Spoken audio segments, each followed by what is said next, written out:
Hello my dear aspirants, welcome to the DocTutorials Quick Learning Bites, and in today's Anatomy Quick Learning Bite, I am going to clarify one misconception.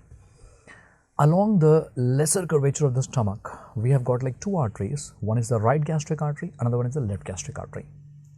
And left gastric artery is a direct branch from the celiac trunk. No confusion about that one.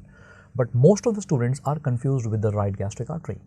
And remember, according to the latest 42nd edition of Gray's Anatomy, it's given very clearly the right gastric artery is a branch of proper hepatic artery.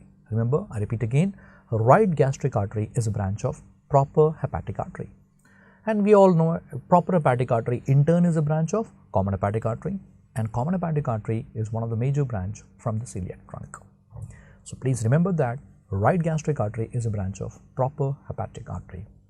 To attain more knowledge like this, stay tuned to the DocTutorials Quick Learning Bites on all our social media platforms. All the best for your preparation.